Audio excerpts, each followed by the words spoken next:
Hello, hello. Ron Callis here with another episode of Automation Unplugged. Today is Wednesday, November 22nd. It is just a little bit after 12:30 p.m. So this is our normal day, our normal time. And we are here for show number 254. And this is a special week because this is Thanksgiving week. For our listeners here in the US of A, this is one of the bigger holiday weeks of the year. I know a lot of my team at One Firefly is actually on PTO. Not everybody, don't worry. Our doors are still open, but a lot of our team is out on PTO. This is maybe the second bigger week of the year for vacations, maybe outside of the Christmas holiday week. And but hey, we're here putting on another show for all of you, and we're excited to be here. So let's go ahead and get our guest introduced. We're here with Eddie Shapiro. He's the founder and CEO of SmartTouchUSA. They are an AV and low voltage specialist. He's based there in the Maryland and DC market. We'll let him tell us more about that. And let's go ahead and bring Eddie in, and then we'll also talk about when he was last on the show, because he's actually a returning guest. So let's go ahead and bring in Eddie. Eddie, how are you, sir? Good, Ron. How are you? I am good. Eddie, you were last on Automation Unplugged back on show 118 on in May of 2020. Does that feel like a million years ago, or? Yes. What has transpired since May of 2020 to the present? Well, it was a long time ago, and it's great to be back. And things have changed. COVID's still here, but COVID's different now. So it seems like we never stopped working. So that's good. Yes. So the market and business has changed a little bit because of COVID, but not much. Awesome. For those that are not familiar, Eddie, maybe tell us just a little bit about the business, where you guys located, what markets do you work in, and kind of give us some of those details.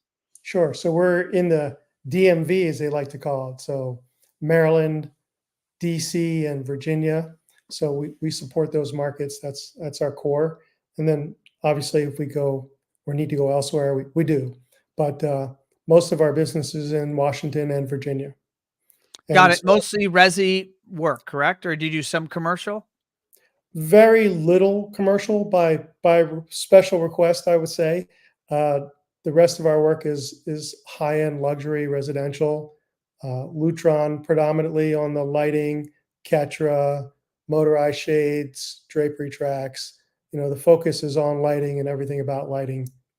Okay. I was in a meeting with a prospect at One Firefly yesterday. She was from the Northeast, and she described that 2020, 2021, 2022 were actually really tough years for her business.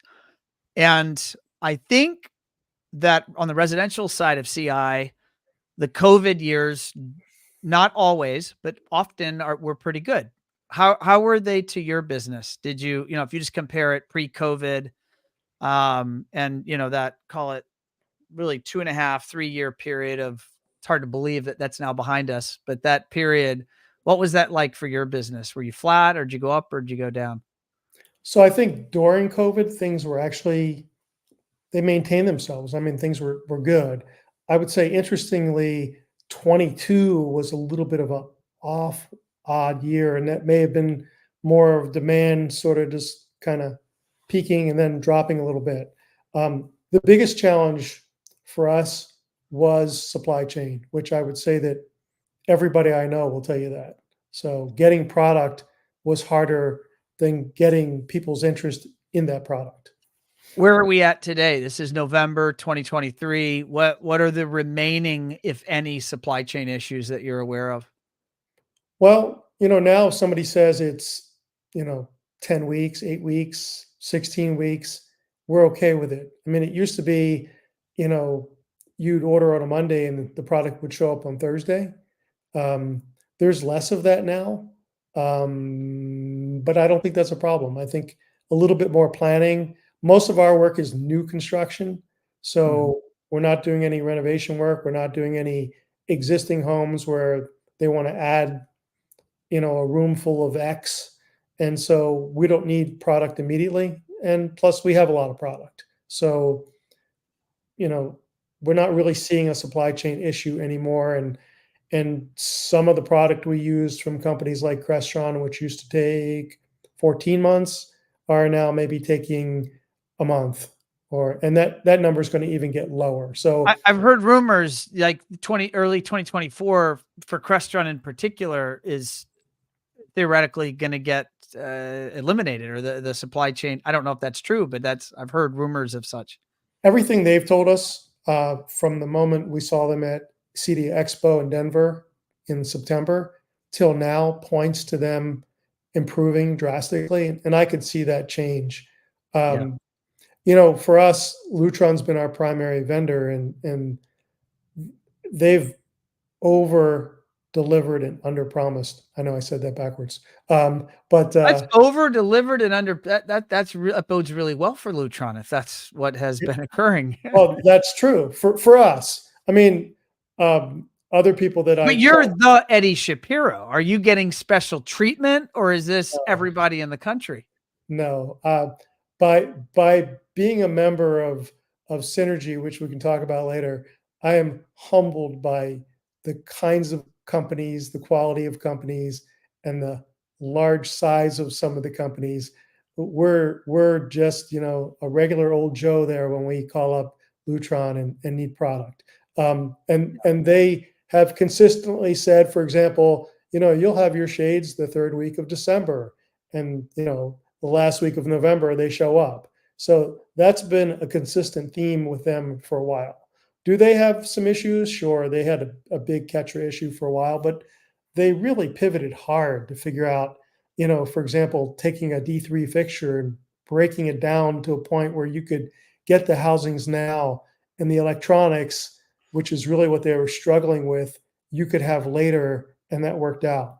So they didn't panic. They didn't say, "Hey guys, order often and order every day, and eventually your product will show up," like other companies did. They really dug in.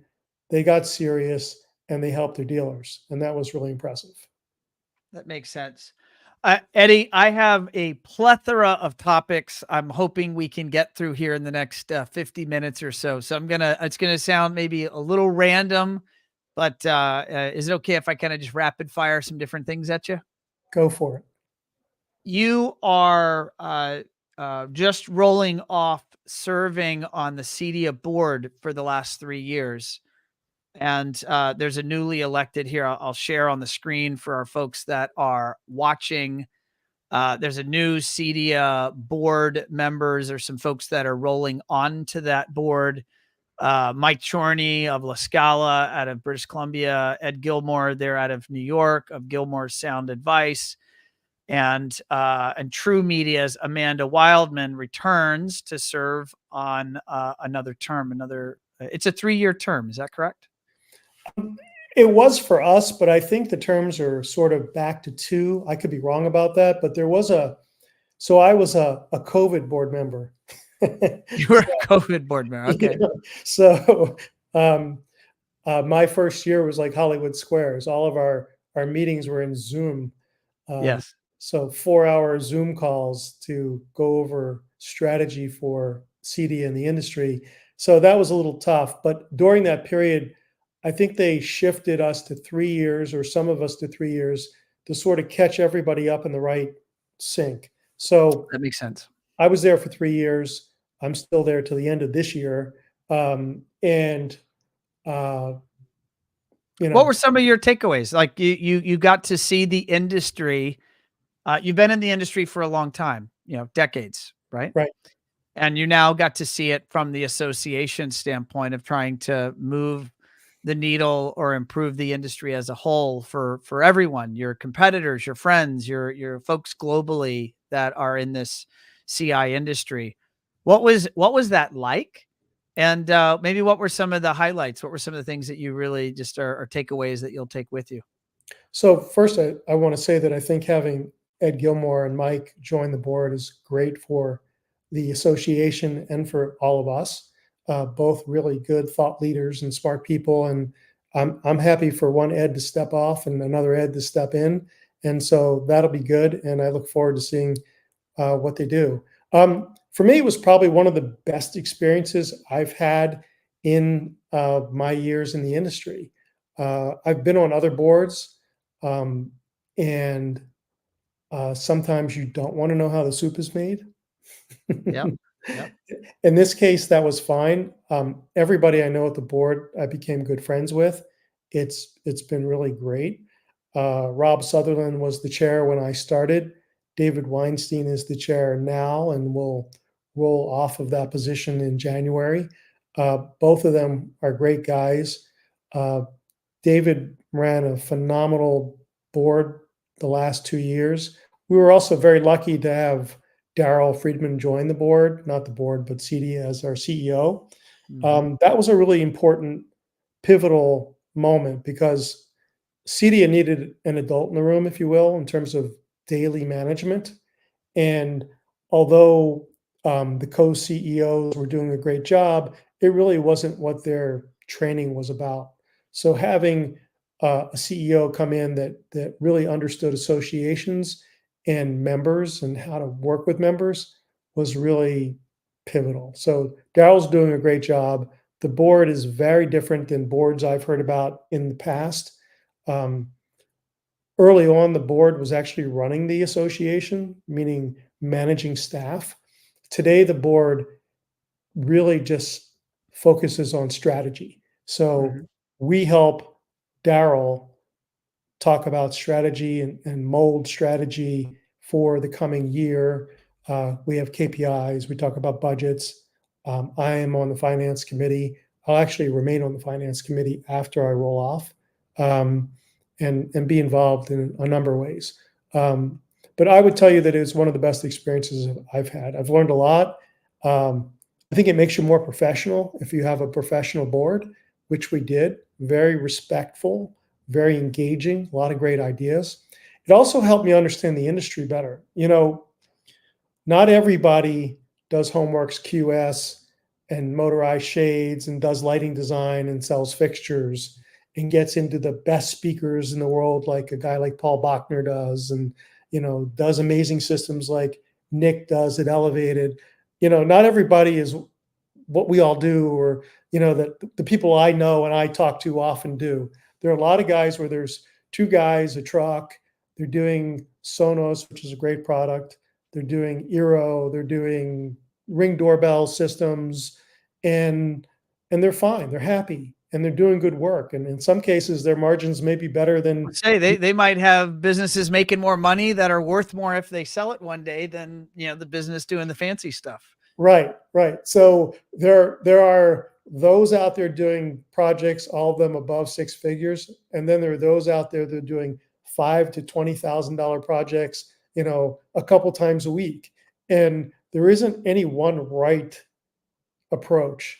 And once you're on the board, you understand that you're speaking to a broader audience, and you're learning about a broader audience. And I think it's important that everybody understands that this is just not, an industry where, you have to be an HTSA member, no offense, to be someone in the industry, right? So there are lots of great people doing great work at all levels of our vertical. No, I completely agree. Well, I want to say thank you from, I'll speak on behalf of the industry. Thanks for the service Thank and you. the hard work and the dedication of time away from friends and family and your day job, which is running the business, Right. to volunteer and help push the industry forward. It takes people like you and everyone that has served on the board in the past and is serving today to ultimately focus on that bigger vision of how to keep our industry viable and thriving. So, and it takes work and it takes a village. So that's fantastic. It Quite does. noble. Thank you. What are you going to do with all your free time now? What is, I mean, now are you going to just check out and go to the beach most days, or what are you going to do? No, I don't think so. Well, like I said, I'm still going to be involved in CEDIA. I'm not really going anywhere. I'm just not involved in the same aspects of the association at this time. But I'm really taking a more focused and relaxed approach. And that's kind of like two different things at the same time. Being focused and being relaxed sound like they're different, but if you relax more, you can focus better. And so I'm really getting more focused on sales, more on understanding what the experience is for an architect to work with a homeowner and to balance that homeowner and the technology professional at the same time. I'm really trying to understand the consumer more and what they're thinking. Um, and I know what they're thinking. They're thinking they don't want to know about tech and all the 20 They don't want to million. know about the black boxes, do they? They don't want to know about the black boxes. They don't want to see proposals that have 20,000 line items, including lacing bars and screws, which is pretty fascinating when you see that. They really want to know, how are you going to help them get into their home with great products that are simple, work well, And don't break. don't break, but you Then you got to explain. deliver the bad news that they do break. Right. Well, that you've touched on something really important here. I used to meet with clients and they'd say, "Well, John over there at ABC, AV said that his stuff never breaks." And you're telling me, the opposite. And it's like, no, it's going to break. It's going to break. I promise you, it will break. It's not Right. not if, it's only when. Right. So, so we're very focused on making sure they understand that we're there. We're there 24/7. We're going to take good care of them. And, we're going to watch little Johnny go to kindergarten, and we're still going to be there when Johnny goes to college. And that we're there to take care of your system and your needs for as long as you live in your home. I have a story, a personal story about my house. This happened this past weekend. And I bet, Eddie, when I describe this, you're going to tell me you totally relate. So I and many listeners might feel the same. So I sat down on my sofa. It was on Sunday. And I went to turn the TV on. And, oh, look at the puppy. What's the puppy's name? Molly. This is Molly. Hey, Molly. Molly, I went to turn the TV on, and I've got a Samsung frame, and I've got it's a 75-inch Samsung frame, and I've got a Leon credenza, and all the speakers and the electronics are inside of the credenza. And I go to turn it on, and it's dead, like dead. And I'm like, I was watching TV with my family the night before. Like, this is the strangest thing in the world, and it's dead. And I'm like, but I've got a little bit of troubleshooting skills, so I didn't have to call anybody. And I start walking around and I start flipping a few light switches, and I realize my light switches on my patio are dead. And so then I go to my garage and I go to flip a breaker, and it's a GFCI breaker, and it won't reset. And now I'm just sitting here pondering, what in the world would cause a short circuit in this circuit? Anyway, long story short, I go outside, and on the end of my patio, I have I don't even know what you call it, but I have like the thing, like an extra roof put on outside over my patio.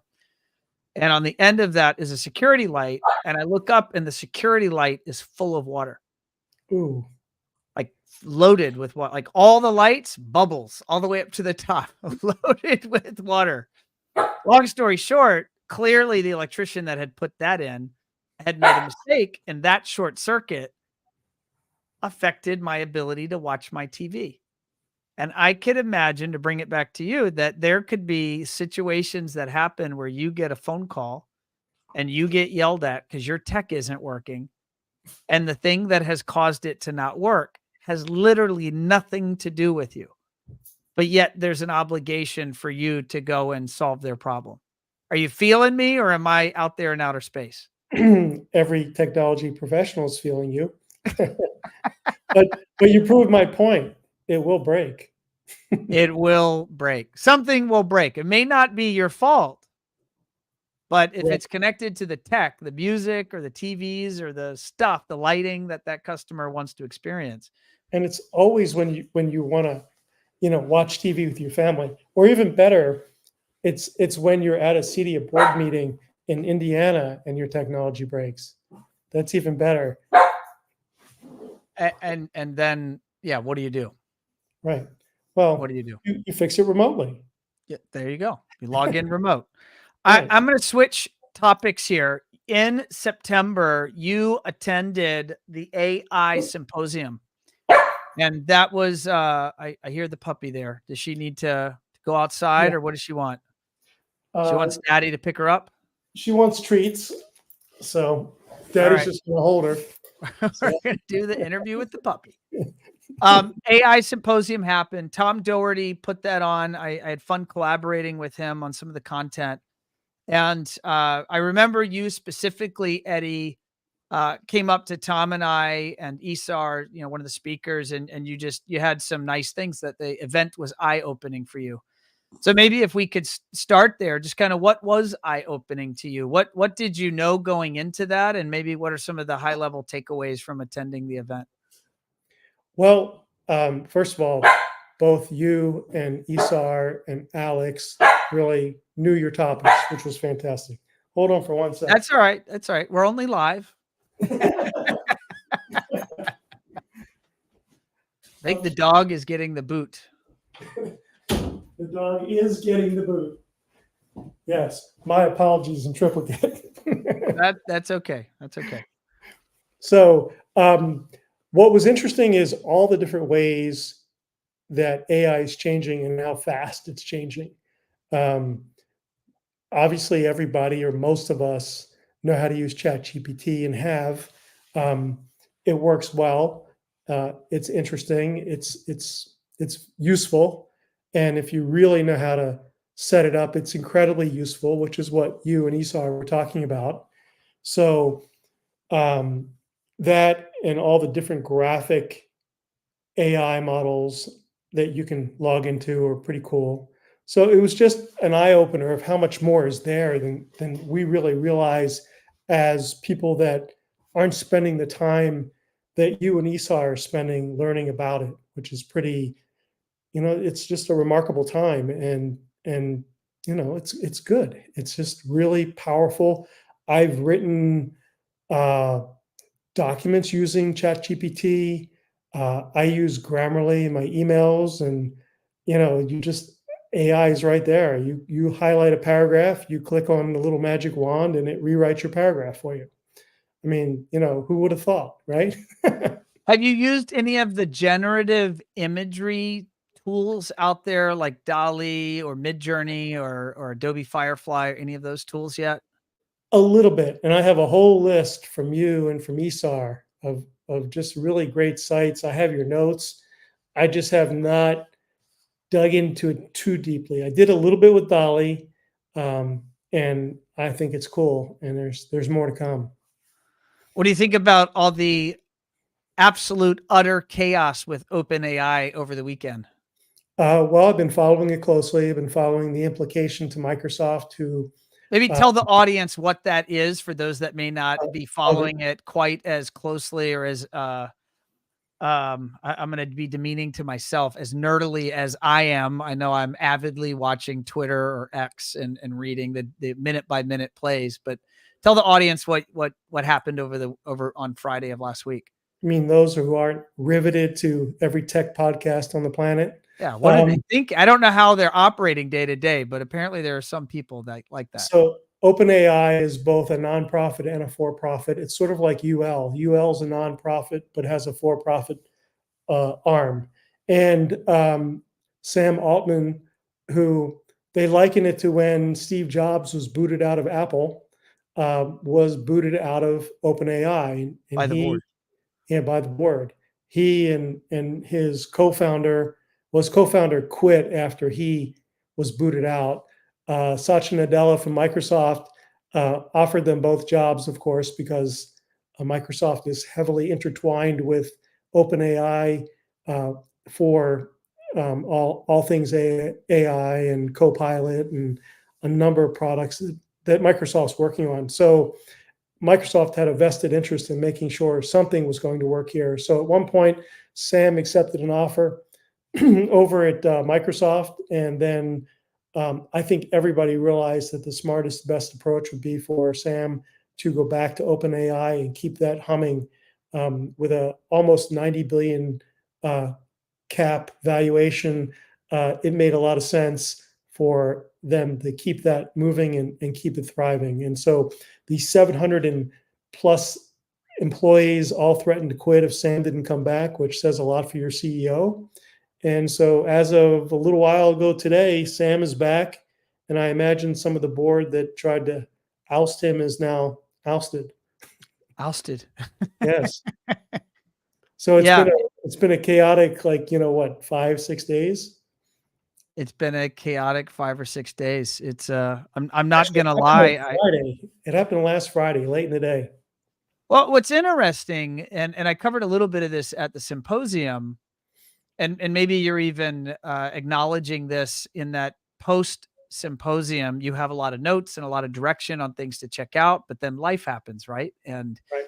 you've got stuff to do, and it's hard to jump into everything and learn everything. And there literally are hundreds and hundreds of tools out there to at this point, probably thousands of tools to play with or investigate. And it's just, I'm gonna say, all but impossible.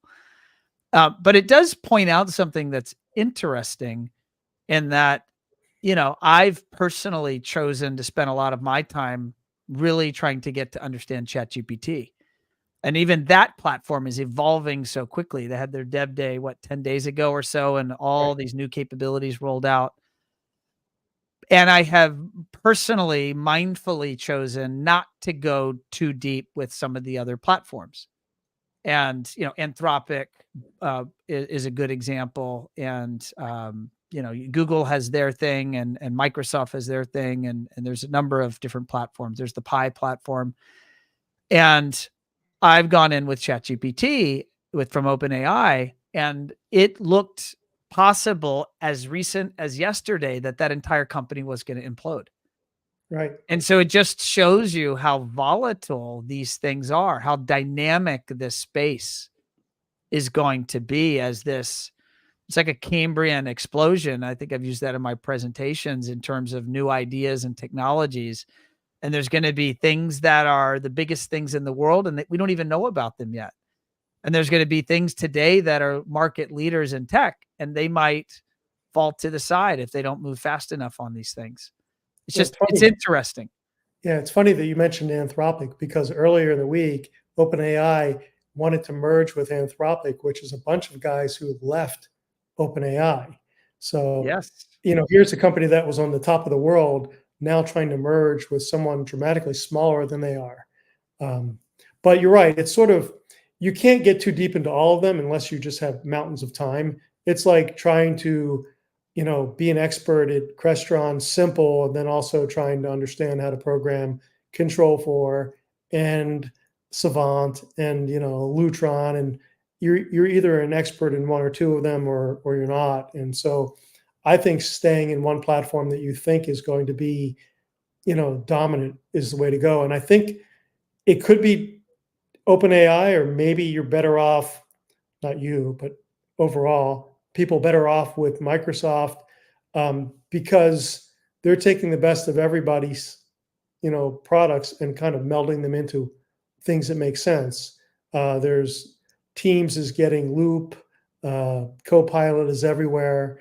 There's just a lot of things that you can count on. But again, it depends on, just how geeky and nerdy you are, and what your job role is, so. Well, I remember it was maybe at this point about 5 years ago where I made the major life decision to move to Apple devices, specifically an Apple computer. I had been a Microsoft PC person since birth, building PC from PC trade shows, where I remember how excited I would be. I would go with my dad, and we'd buy the motherboard, and we'd buy the case, and we'd buy the 40 megabyte hard drive to put in the computer, right? So all from, young as I can remember, I was a PC Microsoft guy. And then I switched to Apple, and Apple has been interestingly silent on all of this buzz of the last 12, 14 months. Like, heard all but not a peep.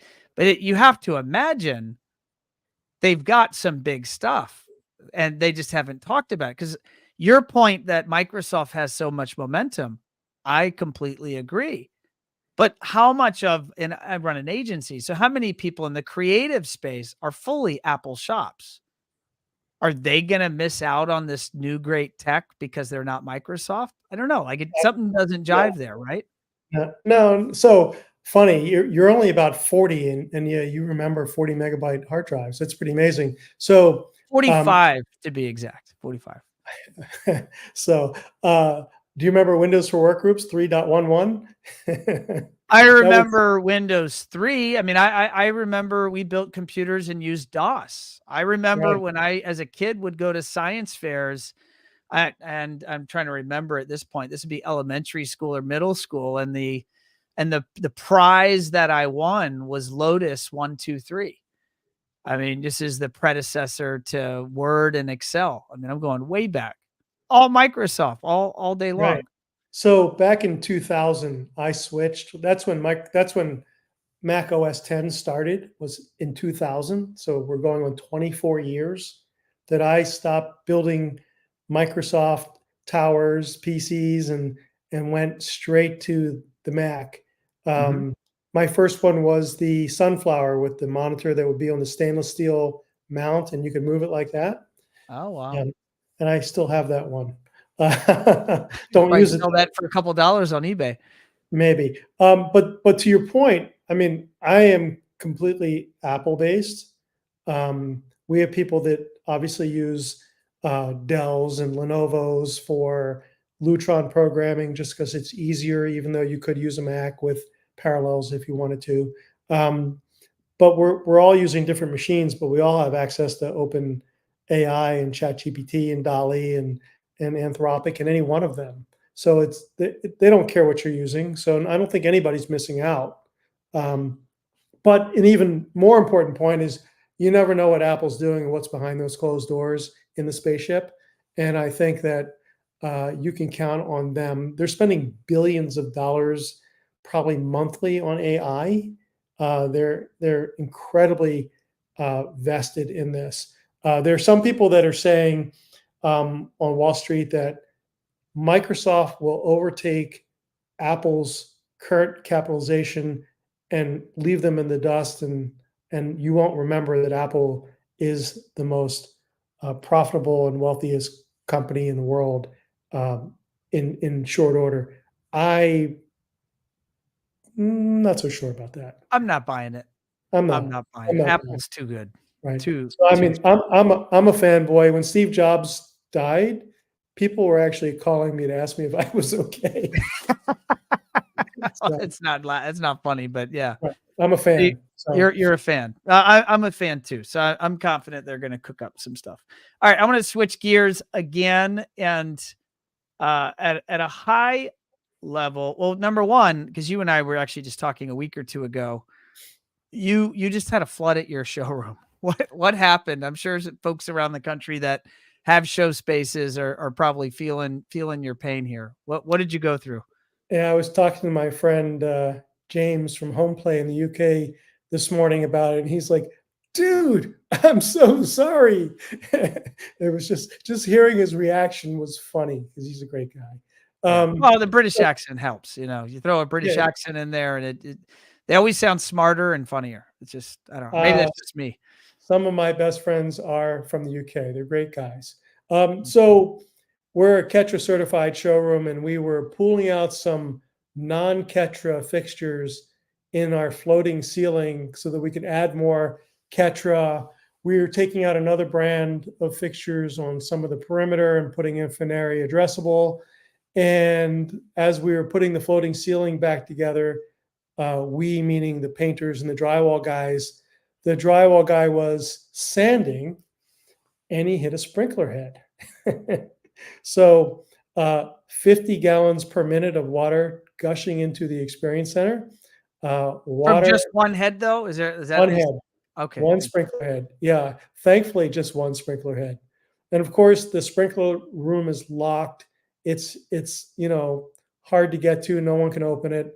Eventually, the fire department came and they were able to get the water to stop. So uh, Jack on my team and Steve and Monica, they all rushed to figure out how to save the day. And so I think we dramatically reduce the water damage by having some really fast thinking people who took the water, actually got it going out the front door somehow. So we were able to mitigate Built a some of the little causeway for the water, a little I don't river. I don't know how they did it. I wasn't there. And maybe that's why I'm a little bit calmer about it because mostly it's just floor damage. All the furniture was out anyway because we were doing the ceiling and we just redone the floor. Like, So how now recently had you redone the floor? the floor was sanded, stripped, and stained 2 weeks prior. Oh god. So now the floor has to be replaced. And of Oh, course, all the ceiling drywall work has to be done again, and perhaps maybe one catcher fixture needs to be replaced. But you take these things in stride. It's fine. We're going to survive. It's all good. was there any lesson there for anyone tuned in that has a showroom? Anything to deal with managing subcontractors or insurances? Any sort of takeaways from that? Anything you would do differently? Yeah, I would stain the floor afterwards. Just time the destructive event. Well, I think you bring up a good point. So the drywall contractor's been really good. I mean, they actually jumped in immediately to help and clean up and do what they could to solve some problems. We did have a camera in the experience center, so the whole thing was recorded, so no one could really say it wasn't me. So that probably was helpful, but I think they're good guys anyway. They would have helped. Right. Um, we didn't have their insurance information like all of our builders ask us for. So Mm. I would say before anybody starts work in your space, ask them for proof of insurance. We're going to be fine with them. They're either going to take care of it privately or they're going to run it through their insurance company. So they are insured. But, these things happen. It's not the end of the world. The hard part of the story was that you know, Lutron was coming by last week and, we just said, well, we'll just let him come anyway. I mean, whatever. But what I didn't know is that Tony, who's our rep from our repping firm, was telling, Jeff from Lutron how amazing the experience center was. And you're really going to love it. And this guy walks in and the ceiling's hanging down. There's plastic everywhere. There's dehumidifiers running. It's like, here's Looks your like a kitchen bomb blew up. yeah, so it looked kind of crazy, but we went into other parts of the facility which were fine and had our meeting and everything was good. So Well, it's I'm all glad to hear that. It yeah. sounds you remained particularly, or at least in your retelling of the story, you sound like you've remained particularly calm. Is that Uh, what do you attest to being able to stay calm about this? being in this crazy industry for this long. So I mean, If what do you've you want? lasted this long, you build that muscle. Right, this is just not that big of a deal. I mean, it wasn't like we had tons of equipment that got destroyed. It wasn't like the furniture got destroyed. It's not like we have to move out. It's one large space that needs new floors, new ceilings, and probably a few other little touches, and we'll be back up and running. So it was probably more traumatic for my team to deal with it, and it was. I mean, there's apparently a picture of Jack underneath the sprinkler trying to, get it to stop somehow. So I mean, it's easier for me probably to be a little bit more relaxed about it. I didn't actually live the trauma. I love it. Um, Question.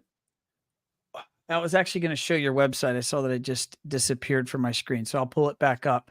But something you and I have been talking about recently, and I think there's maybe some interesting ideas and takeaways there for our audience, and it has to do with one of your strategies for growth and this is not a new strategy, but it's certainly a strategy continuing into the new year, is maintaining and building new relationships with architects and really trying to understand them and deliver value to them, building a relationship, right? Not a transactional type of activity, but really delivering value to each other. And because that relationship could go for many years and be mutually rewarding for many, many years. Um, can you share the conversation? You said recently you were talking to an architect and kind of just trying to better understand his position of managing a client's expectations around project budget as it relates to this technology stuff, and they don't always know what this stuff is and what it costs, and kind of you spent time trying to understand this from his position. Yes. So a really great architect out of Baltimore does some really good high-end residential work. And we've been working together for a while. He's really thoughtful, really cares about his clients. And I think he really cares about our vertical. Like I think it's clear to everybody that most homes over 5 or 6,000 square feet and above probably should have lighting control, probably should have lighting designers that are professionals working on those homes, and probably should have better than average lighting fixtures. And so he knows that, and he knows that his clients are going to want some of it, but maybe not all of it, or maybe not any of it. And so it's probably the first time I really sat back. Usually my mind's moving and I'm trying to think about the next thing I'm going to say, or what's that important point, or maybe counter something that I don't agree with completely. I really let him talk, and I really could tell that it's been a struggle for not only him, but most architects to really understand how to help their clients understand why they need any of this. And it was eye-opening to listen carefully to someone tell you what their struggles are, and that they're struggling to help you, and they want to help you. And um, so, a lot of times we all see architects, and like you said, we're expecting something. These days, I kind of feel like I'm kind of in the middle of helping architects figure out how to work with their clients, helping builders get more trades that do quality work. I'm giving a lot more of my time and expertise and asking for a whole lot less. And this was one of those times. And it was really interesting. I can't say that I've given him all the answers to help him navigate those waters, but I think if they at least have an understanding, and a lot of architects are sharper than the other trade collaborators we're working with. They understand what we do. They understand the impact of what we do. They also, like the builder, understand that if we're not up to date and educated, we're going to screw up their projects. So they're looking very carefully at who they're using to be trade partners with. And so having the knowledge in lighting and motorized shades and every category you touch is critical. What was the scenario in which you found yourself entering into this conversation? Was this a sales call? Was this a lunch and learn? Was this, at a Lutron event? Like what was how did you enter into the conversation? Do you recall? So we're working on a project with him right now. We worked on one with him last year. We worked actually on two of them with him last year. And it was just time to get together and probably pick up the conversation where we left off on mostly lighting design and how we can help with that. And the conversation just sort of navigated into, he's working on projects and different clients at different ages understand and want different things. And just his journey on trying to get them to understand, you know, if your home is 10,000 square feet, why you probably want some lighting control. I saw that. Light up Yeah, here. sorry, I clicked prematurely. Keep going. So, it was just a really good conversation. It wasn't, a lot of times as a technology professional, you find yourself sort of pushing back and going, "Yeah, you make a good point, but," and there was none of that, I don't think, or very little of that. There was mostly listening, discovering, and really getting a sense of what he's trying to do because he wants his clients to have lighting control and lighting design and better fixtures and all that. And I think he's struggling to put those numbers in front of clients because they're not easy numbers sometimes. At what point in his or her process, the architect's process, would they be giving budgets for lighting fixtures, lighting control? It's pretty early in the overall project budgeting process, right? Well, it's interesting. I'm working on a potential project in Virginia, and the spec sheet and conversational notes talk about a budget of 200,000 for AV. Um, I'm used to seeing builders come back and say, our budget for AV is $20,000.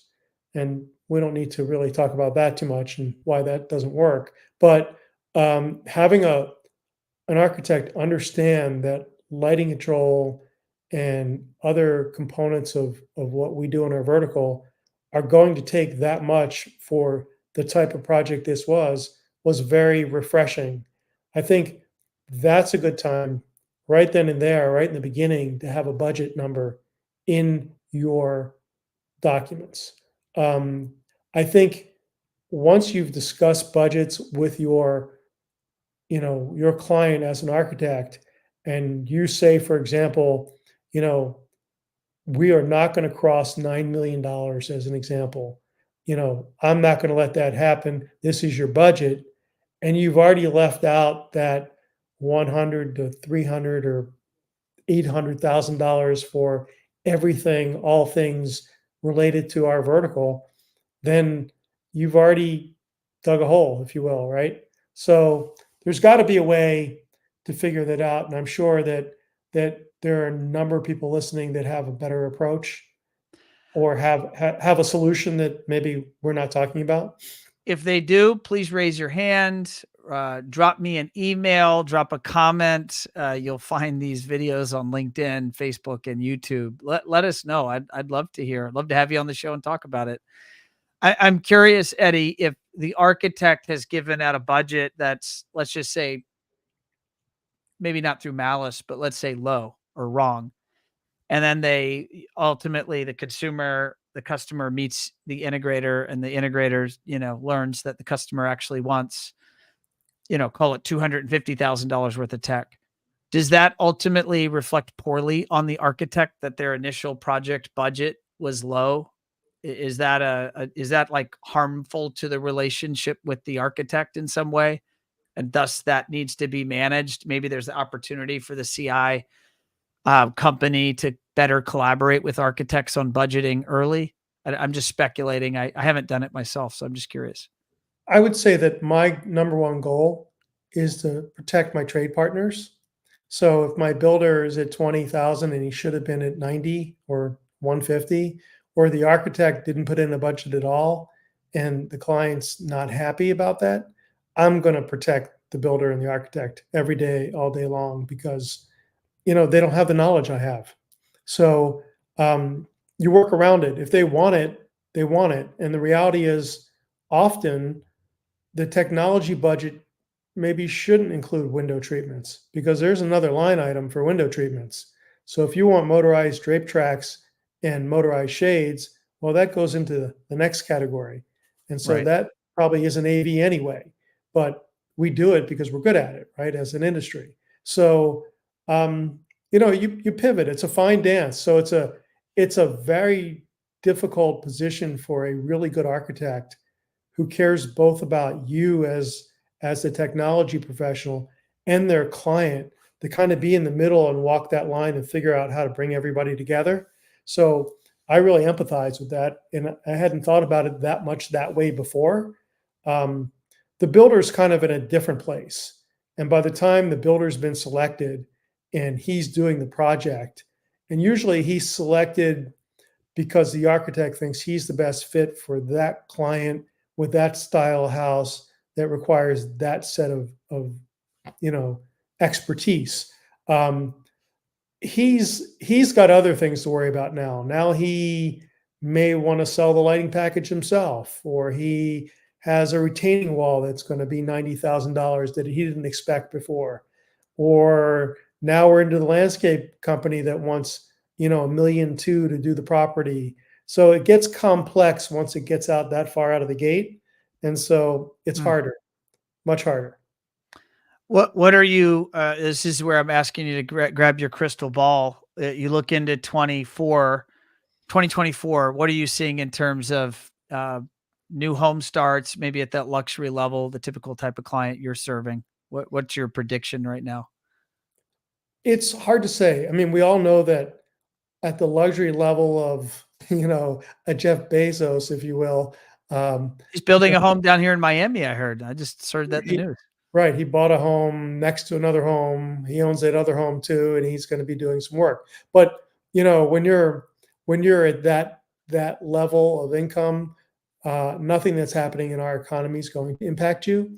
But I would say that there is still some impact to luxury buyers that are building a home that's between, let's call it, 9 and $20 million. They're still cutting back on something. Maybe there's still some value requirements that weren't there maybe in the early 2000s, where people were spending money and didn't really pay attention to what they were getting.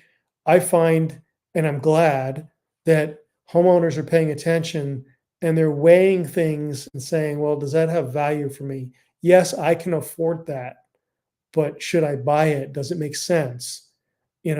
So um, there's a little bit of scaling back. I've heard of projects that have been delayed because, interest rates are too high regardless, because, you know, you may have the money, but you may also be borrowing some money. So some of these people don't want to borrow money at 6 and 7% or whatever the rate is at the moment.